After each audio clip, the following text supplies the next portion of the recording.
마태복음 68번째 시간입니다. 제목은 춤추지도 않고 슬퍼하지도 않는 사람들입니다. 아시다시피 요즘 제가 몸이 좀 안 좋아서 계속 병원을 다니고 있어요. 이번 주에도 몇 군데를 갔는데 근처에 있는 신경외과에 간 적이 있습니다.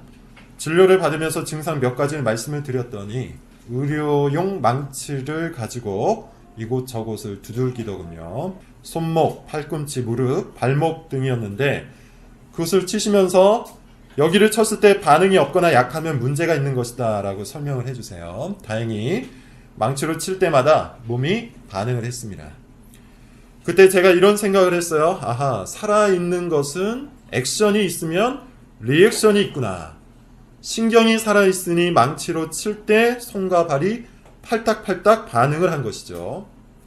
만약에 그것이 죽어 있었다면, 뭔가 문제가 있었다면 제대로 반응을 하지 않았을 겁니다. 여기에는 아주 중요한 진리가 있어요. 살아있는 것은 액션을 받으면 반드시 리액션을 내놓는다는 거예요. 그것이 긍정적인 것이든 부정적인 것이든 어찌되었든 간에 살아있는 것은 반응을 한다는 것이죠. 살아있는 것은 액션을 받으면 리액션을 합니다. 예를 들어 장례식장을 가보신 분은 알겠지만 그 무거운 분위기에 압도가 돼요. 여기저기서 곡소리가 들립니다. 찬송가 소리가 들리기도 하고 목탁 소리가 들리기도 해요. 가족들이 펑펑 울기도 하고 안타까운 죽음의 주변 사람들이 탄식을 내지르기도 하죠. 그렇지만 정작 돌아가신 분은 어떻습니까? 아무런 반응이 없죠. 가족들의 울음소리에도 반응이 없어요. 교회 성도들의 찬송가 소리에도 반응이 없어요. 제 아무리 자극적인 액션을 받는다고 해도 죽은 사람은 결코 리액션을 할 수가 없어요.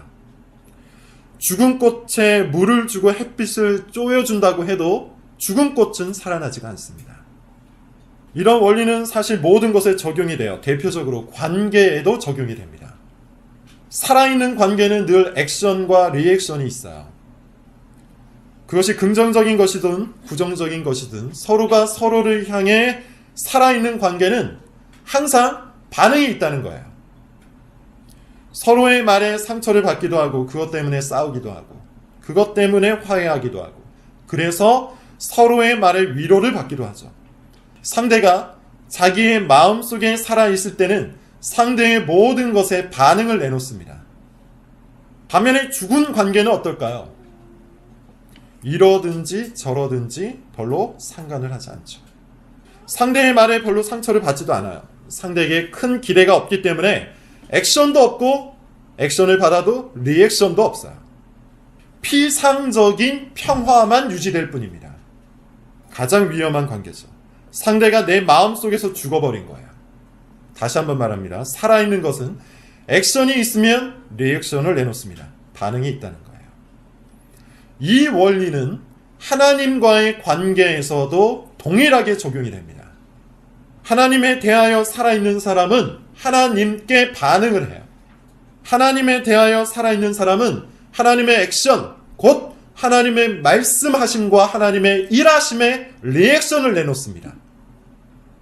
반면에 하나님에 대하여 죽어있는 사람은 하나님께서 그 어떠한 말씀을 하셔도 하나님께서 그 어떠한 일을 행하셔도 전혀 반응하지 않아요. 회개를 요청하도 회개하지 않습니다. 복음을 선언해도 기뻐하지 않아요. 책망을 해도 무서워하지 않고 위로를 해도 감사하지 않아요. 하나님을 향하여 죽어있는 사람은 하나님께 반응하지 않고 대신 무엇에 반응을 합니까? 세상에 반응을 해요. 자아에 반응을 해요. 복음 앞에서는 기뻐하지 않던 사람이 세상의 평판과 성공 앞에서는 기뻐해요. 자기 죄 앞에서는 슬퍼하지 않던 사람이 자존심이 상하면 그토록 상심을 해요. 목회적인 훈계와 조언에는 꿈쩍도 하지 않던 사람이 세상의 위협과 충고에는 즉시 반응을 해요. 이런 사람의 마음에는 무엇이 살아있고 무엇이 죽어있는 겁니까? 세상이 살아있고 하나님이 죽어있는 거예요. 여러분, 그러므로 지금 여러분의 반응을 살펴보십시오. 여러분은 지금 무엇에 반응을 하고 있습니까? 하나님의 말씀하심과 하나님의 일하심을 받아서 그것에 충실하게 반응을 하고 있습니까?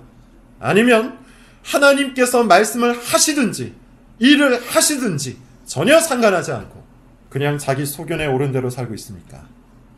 자기 감정에 반응하고 자기 신념에 반응하고 자기 만족에 반응하고 자기 성공에 반응하고 있다면 그 사람의 마음속에는 하나님이 죽어 있는 겁니다. 반면에 마음속에 하나님이 살아있는 사람은 자기 죄로 인해서 늘 슬퍼하죠. 교만과 탐욕과 거짓과 위선과 나태함이 배어있는 자기 삶을 보고 하나님 앞에서 회개한다는 거예요. 마음이 하나님을 향해 살아있기 때문입니다. 또한 복음 앞에서 항상 감사를 합니다. 아무것도 아닌 나를 생각하셔서 나를 구원해 주시는 하나님께 감사 외에는 다른 어떠한 것도 내놓을 수 없기에 예배의 자리를 사모해요. 또한 하나님께 의지하고 순종합니다. 어려운 문제가 있을 때마다 하나님 앞에 나아가서 간구를 합니다. 그 마음이 하나님을 향해서 살아있기 때문이에요. 세상이 요청하는 삶을 단호히 거부하고 하나님이 명령하신 삶을 힘써 지킵니다. 마음속에 하나님이 살아있는 사람은 경건 생활에 실패하든지 성공하든지 그것과 상관없이 늘 하나님께 반응을 한다는 거예요. 실패해도 하나님께 반응합니다. 하나님께 엎드려 회개합니다. 성공해도 하나님께 반응합니다. 하나님 앞에 감사와 영광을 드려요. 그 사람이 진정 하나님을 향해 살아있는 사람인 거예요. 오늘 본문에서 예수님은 정확히 그 말씀을 하고 계세요. 그리스도로 인해서 기뻐하고 그리스도로 인해서 슬퍼하지 않는다면, 그리스도로 인해서 삶의 동기가 생겨나지 않는다면 그 사람은 그리스도에 대해서 죽은 사람이에요. 우리를 반응하게 만드는 최고의 자극, 최고의 지식은 그리스도여야 한다는 거예요. 그리스도에게는 눈꽃만큼도 반응하지 않으면서 돈에는 민감하게 반응하고, 그리스도에게는 꿈쩍도 하지 않던 사람이 성공에는 미친 듯이 반응한다면 어찌 그 사람을 그리스도인이라고 말할 수 있겠습니까? 그리스도인은 그 이름 그대로 그리스도에게 격렬하게 반응하는 사람이에요. 이것은 제가 극단적으로 말하고 있는 것이 아닙니다. 성경이 증언하는 바예요. 빌립보서를 한번 찾아봅시다. 1장 20절부터 21절입니다. 바울 서신 빌립보서 1장 20절부터 21절 말씀 함께 읽어보도록 하죠. 시작. 나의 간절한 기대와 소망을 따라 아무 일에든지 부끄러워하지 아니하고 지금도 전과 같이 온전히 담대하여 살든지 죽든지 내 몸에서 그리스도가 존귀하게 되게 하려는 이는 내게 사는 것이 그리스도니 죽는 것. 바울의 신앙 고백이에요. 뭐라고 하죠? 살든지 죽든지 내 몸에서 그리스도가 존귀하게 되시기를 바란다. 왜냐하면 그리스도께서 내 마음에 살아 계시기 때문이다. 어떻습니까, 여러분? 성경이 말하는 그 신앙과 오늘날 교회가 적당하게 인정해주는 그 신앙이 얼마나 다릅니까? 성경이 말하는 신앙은 결코 밋밋하지 않아요. 결코 적당한 것이 아니에요. 6일 동안은 세상에 반응하고 주일 하루만 그리스도께 반응해도 된다. 이것은 기독교 신앙이 아니에요. 성경이 말하는 신앙은 죽든지 살든지 그리스도께 격렬히 반응하는 거예요. 기독교 신앙은 유명한 목사에게 반응하는 것이 아닙니다. 좋은 프로그램에 반응하는 것이 아닙니다. 소문난 교회에 반응하는 것이 아니라 예수 그리스도께 반응하는 거예요. 특별히 오늘 본문은 그리스도께 반응하지 않는 사람들을 이야기해요. 그러므로 우리 모두는 본문 앞에서 우리 자신을 비추어서 생각해 봐야 돼요. 우리가 가지고 있는 기독교 신앙이 정말로 성경적인 것인지를 진지하게 따져봐야 한다는 겁니다.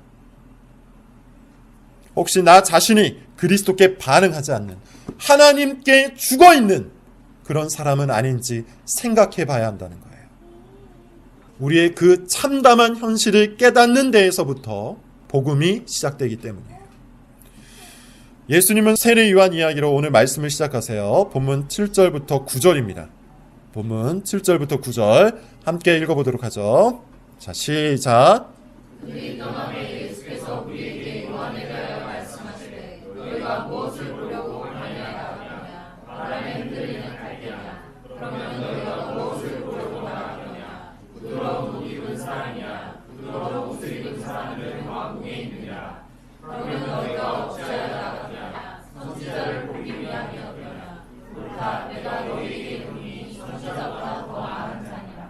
자, 보십시오. 그들이 떠나매라고 되어 있는데 그들이 누굽니까? 세례 요한의 제자였죠. 그리고는 요한에 대해서 계속해서 말씀을 해주세요. 몇 가지 질문을 던지시는데 그 질문의 핵심이 이거죠. 너희가 무엇을 보려고 광야로 나갔더냐, 이겁니다. 그리고는 계속해서 물어보세요. 너희가 바람에 흔들리는 갈대를 보려고 광야에 나갔니? 부드러운 옷 입은 사람을 보려고 광야에 나갔니? 너희가 광야에 간 이유는 선지자를 보기 위해서 간 것이 아니냐. 이렇게 물어보신 이유는 9절 마지막 부분에 있는 말씀을 하시기 위한 겁니다. 자, 9절 마지막 부분 보세요. 옳다. 세례 요한은 선지자인데 그는 다른 어떤 선지자보다 더 나은 자다. 왜 더 나은 자라고 할까요? 10절입니다. 10절 말씀 같이 한번 읽어보죠. 시작.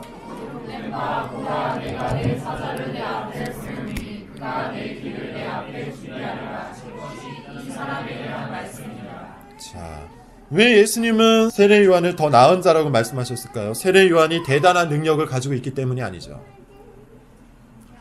복음서를 잘 읽어보시면 세례 요한은 기적을 일으킨 적이 없어요. 구약의 선지자 예컨대 모세나 엘리야처럼 경천동지할 만한 커다란 이적을 일으킨 적이 한 번도 없습니다. 그럼에도 불구하고 예수님은 세례 요한이 그런 선지자보다 더 큰 자, 더 나은 자라고 말씀하세요. 그 이유가 뭘까요? 그 이유는 10절에서 우리가 읽은 것처럼 그리스도의 길을 준비한 자이기 때문이에요. 모세나 엘리야는 그리스도의 모형이기는 했지만 그리스도를 직접적으로 가르친 적이 없습니다. 이사야나 에스겔도 그리스도를 예언은 했지만 그리스도께서 오시는 길을 직접적으로 예비한 적이 없어요. 하지만 세례 요한은 그리스도께서 오시는 길을 직접 예비하고 그리스도께 직접 세례를 준 사람이기에 구약의 그 어떠한 선지자보다 더 큰 자라고 말씀하세요. 세례 요한의 모든 사역과 교훈은 그리스도를 위한 것이었습니다. 그러므로 세례 요한은 선지자보다 더 큰 사람이에요. 하지만 오해해서는 안 됩니다. 세례 요한이라는 인물이 큰 것이 아니라 세례 요한의 사역과 그의 교훈이 큰 것이죠. 구약의 선지자보다 더욱 가까이, 더욱 직접적으로 그리스도를 알렸기 때문에 큰 것이지 세례 요한 자체가 큰 사람이 아니라는 겁니다. 우리는 결코 사람을 영웅시하거나 높여서는 안 됩니다. 어떻게 할 수 있어요? 11절을 한번 읽어봅시다. 11절 시작. 내가 진실로 너에게 말하노니 여자가 낳은 자 중에 세례 요한보다 큰 이가 일어남이 없도다. 그러나 천국에서는 극히 작은 자라도 그보다. 예수님은 세례 요한이 아주 크다고 말씀해 놓고서는 다시 천국에서는 극히 작은 자가 그보다 크다고 말씀하세요. 이게 무슨 뜻일까요? 어떤 사람은 이 말씀을 근거로 천국에도 큰 사람이 있고 작은 사람이 있다 이런 식으로 해석을 하는데 그런 뜻이 아닙니다. 지금 예수님은 구속사의 전개를 설명하고 계신 거예요. 13절, 14절을 읽은 후에 더 설명을 해드리도록 하죠. 13, 14절 읽어봅시다. 시작. 모든 선지자와 율법이 예언한 것은 요한까지니 만일 너희가 즐겨받을진대 우리라 하는 이자가 곧 이 사람이니라. 13절을 보시면 세례 요한까지가 선지자와 율법이 예언한 시대라고 해요. 다시 말해서 세례 요한까지 구약에 속한 인물이라는 겁니다. 구약에 속했다는 말은 그리스도를 그림자로만 봤다는 뜻이에요. 실제로 세례 요한은 예수님을 보기는 했지만 예수님의 죽으심과 부활하심을 목격하지 못한 채 죽고 말죠. 그러므로 세례 요한을 포함한 구약의 인물들은 그리스도에 대한 약속을 받고 그리스도에 대한 신앙을 있었지만 그리스도를 실체로 접하지는 못한 거예요. 반면에 그리스도 이후에는 그리스도의 완전한 복음을 온전히 받은 시대이기 때문에 천국에서는 세례 요한보다 크다고 표현하신 겁니다. 즉 여기서 크다는 말은 실제로 더 탁월하고 더 대단하다는 뜻이 아니고 그리스도의 복음의 직접적인 혜택을 입었다는 뜻이에요. 다시 말해서 그리스도를 중심으로 크고 작고를 나누신 겁니다. 정리하자면 이렇습니다. 예수님은 왜 갑자기 세례 요한 이야기를 하신 걸까요? 세례 요한을 높이시기 위해서 하신 걸까요? 그렇지 않습니다. 예수님은 세례 요한을 통해서 자기 자신이 그리스도라는 것을 알리고 계신 거예요. 그것이 목적입니다. 세례 요한이 바로 구약이 예언한 엘리야, 곧 그리스도의 길을 예비한 선지자였다는 것을 알리시기 위해 세례 요한 이야기를 꺼내신 거예요. 중요한 것이 있어요. 이처럼 명확한 증거가 드러나고 있음에도 예수님 당시의 사람들은 그것을 전혀 모르고 있었다는 겁니다. 이것을 말씀하시기 위해 세례 요한 이야기로 시작을 하신 거예요. 자, 12절을 한번 봅시다. 12절. 자, 시작. 세례 요한의 때부터 세례 요한의 때부터 지금까지가 언제입니까? 세례 요한이 광야에서 사역을 시작한 그 이후부터 예수님이 사역을 하고 계신 지금 그때까지예요. 그때까지 어떤 일이 벌어지고 있답니까? 침노를 당한대요. 침노를 당한다는 말은 공격을 당한다는 뜻이에요. 반대를 당한다는 뜻이에요. 이것은 앞선 문맥에서 이미 충분히 말했어요. 세상은 그리스도를 이상히 여기고 반대하고 결국에는 그를 박해한다고 했죠. 이것이 세상의 본성이에요. 명백한 증거가 드러나고 있음에도 불구하고 모든 것이 선명하게 증거되고 있음에도 불구하고 눈을 감고 귀를 감고 마음을 완고하게 하는 사람들이 이 세상에 많다는 겁니다.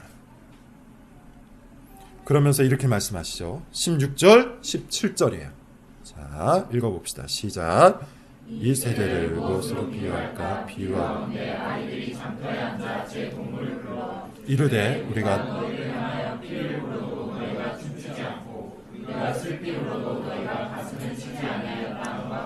예수님의 비유입니다. 무엇에 대한 비유입니까? 이 세대에 대한 비유예요. 세상에 속한 사람들에 대한 비유예요. 아이들이 장터에 앉아서 피리를 부르기도 하고 슬피 울기도 한답니다. 그런데 미동도 하지 않는 아이들이 있대요. 피리를 불면 신이 나서 춤을 춰야 하는데 춤을 추지 않습니다. 슬피 울면 같이 가슴을 치며 울어야 되는데 울지 않습니다. 무슨 짓을 해도 반응을 하지 않는다는 뜻이에요. 도대체 무슨 비유일까요? 그 비유의 의도는 18절, 19절에 있어요. 오늘 설교의 핵심입니다. 주제입니다. 같이 한번 읽어볼게요. 시작. 요한이 와서 먹지도 않고 마시지도 아니하며 그들이 말하기를 귀신이 들렸다 하더니 인자도 와서 먹고 마시되 말하기를 보라 먹기를 탐하고 포도주를 즐기는 사람 세리와 죄인의 친구로다 하니 죄는 그에게 이 비유는 이 세대에 속한 사람들 곧 세례 요한의 말과 예수 그리스도의 말씀에 전혀 반응하지 않는 그 시대 사람들에 대한 이야기예요.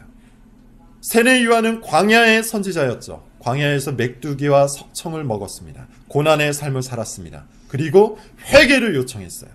그러자 사람들이 세례 요한에 대해서 뭐라고 말합니까? 귀신이 들렸다고 했어요.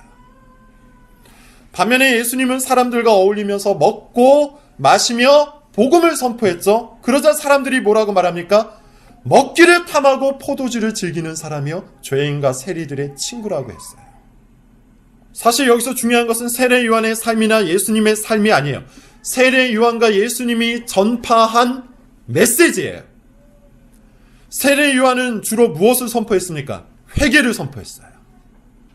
사람들에게 돌이키라고 소리를 질렀어요. 그런데 세례 요한의 메시지를 듣기 싫은 사람은 어떤 핑계를 댔습니까? 와, 사람이 어떻게 안 먹고 살 수 있을까? 저 세례 요한은 분명히 귀신 들린 사람일 거야. 이렇게 말하면서 세례 요한이 전파한 회개의 메시지를 거부한 겁니다. 예수님이 비유한 것처럼 슬피 울어도 가슴을 치지 않은 것이에요. 예수님은 주로 어떤 교훈을 전했습니까? 천국 복음을 전했죠. 죄인들에게 회복이 있을 것이요, 치유가 있을 것이요, 구원이 있을 것임을 선포했어요. 예수님을 믿기만 하면 이런 놀라운 일들이 일어날 것이라고 전파했어요. 그런데 예수님을 믿기 싫은 사람은 또 어떤 핑계를 댑니까? 에이, 맨날 저렇게 죄인들하고 어울리는 사람이 어떻게 구원자야? 저 사람도 죄인일 뿐이야. 이렇게 말하면서 예수님이 전파하는 복음의 메시지에 반응하지 않았어요. 예수님이 비유한 것처럼 피리를 불어도 춤추지 않은 겁니다. 여러분, 여기서 우리는 반응하지 않는 사람, 하나님의 말씀 그리스도의 교훈에 반응하지 않는 사람의 전형적인 특징을 발견할 수 있어요. 핑계를 댑니다. 이유를 찾습니다. 회개의 메시지를 너무 완고하게 전해서 회개를 요청하는 사람이 너무 딱딱해서 내가 회개하지 않았다. 그러니 내 탓이 아니다. 그런데 정작 부드럽게 복음을 말하면 어떨까요? 복음의 메시지를 전하는 사람이 너무 우유부단해 보여서, 복음의 메시지가 너무 밝고 가벼워서, 그래서 나는 복음을 받아들이지 않았다. 그러니 내 탓이 아니다. 이런 식이라는 겁니다. 계속해서 사람을 탓하고 어조를 탓하고 모습을 탓하고 삶을 탓하면서 회개하지 않고 복음을 받아들이지도 않는 사람, 그런 사람들이 있다는 겁니다. 그런 사람들이 이 세대에 속한 사람이라는 겁니다. 이것은 예수님 시대의 사람들에게만 해당하는 말씀이 아니죠. 오늘날에도 마찬가지예요. 앞에서 말한 것처럼 교회는 다니는데 하나님에 대해서는 죽어있는 사람이 있다는 겁니다. 교회는 다니는데 하나님의 말씀에 대해서는 죽어있는 사람이 있다는 거예요. 설교를 들어도 변화가 없습니다. 그때뿐이에요. 후회하고 반성은 할지언정 회개는 하지 않아요. 잘못했다는 것은 알지만 돌이키지 않는다는 겁니다. 성경을 읽지도 않아요. 성경을 읽어도 머릿속에는 세속적인 사고방식이 가득해요. 기도도 하지 않습니다. 기도하기는커녕 교만과 탐욕과 시기와 질투와 분노에 가득해서 월요일부터 토요일까지 살아요. 그렇게 자기 힘으로 살아가요. 교회는 다니는데 하나님을 향해 반응하는 것이 아니라 자아에 반응하고 세상에 반응한다는 겁니다. 여러분, 하나님이 인생에게 내리는 최고의 형벌이 무엇이죠? 내버려 두시는 겁니다. 우리가 하나님에 대하여 죽어버렸을 때 하나님께서는 우리를 향해 회개와 복음의 메시지를 던지셨어요. 회개하라, 돌이키라, 그리스도를 믿으라, 새로운 인생이 시작될 것이다. 진정한 복이 하늘에서부터 주어질 것이다. 나를 믿고 나를 신뢰하라. 온갖 좋은 것들이 너에게 주어질 것이다. 그럼에도 불구하고 끝까지 반응하지 않는 사람, 울지도 않고 기뻐하지도 않는 사람, 회개하지도 않고 믿지도 않는 사람, 그 사람은 어떻게 될까요? 내버려 두시는 거예요. 그 무서운 시간이 오기 전에 회개의 메시지 앞에 회개해야 합니다. 그 두려운 심판이 다가오기 전에 복음의 메시지 앞에 받아들여야 합니다. 믿어야 합니다. 죽어버린 관계만큼 무서운 것이 없는 거예요. 부부 사이에 가장 무서울 때가 언제일까요? 심하게 다툴 때일까요? 아닙니다. 서로를 향해 적당히 포기해버렸을 때예요.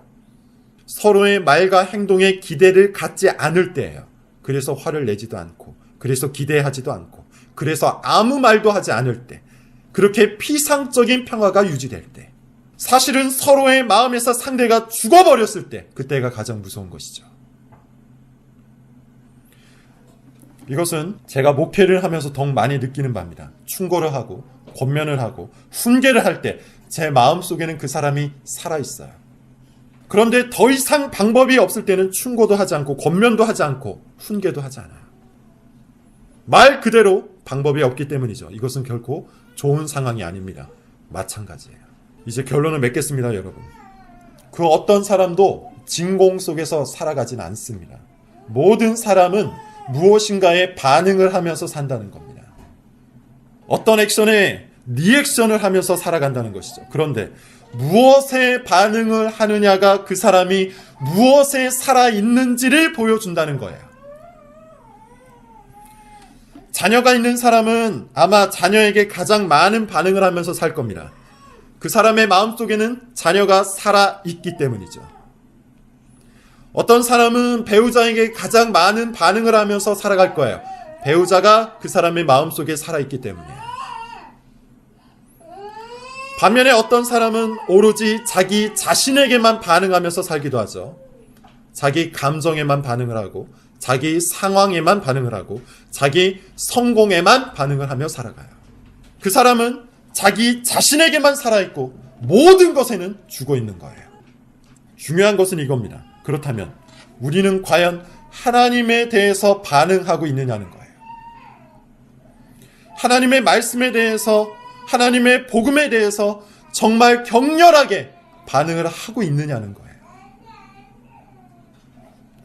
회개하라는 말씀 앞에서 날마다 자기 가슴을 치고 하나님께 용서를 구하면서 살고 계십니까? 믿으라는 말씀 앞에서 사랑과 자비를 베푸시는 하나님께 감사하며 그렇게 살아가고 있습니까? 우리는 정말 피리 소리에 춤을 추고 울음소리에 가슴을 치는 사람이 맞습니까? 아니면 회개하라는 말씀에 귀를 막고 믿으라는 말씀에 마음을 막은 채 하나님을 향해 죽은 인생을 살아가고 있는 것은 아닙니까? 우리가 정말 반응하고 있는 것, 그것이 무엇입니까? 스스로에게 물어보시는 일주일을 살아가시기 바랍니다.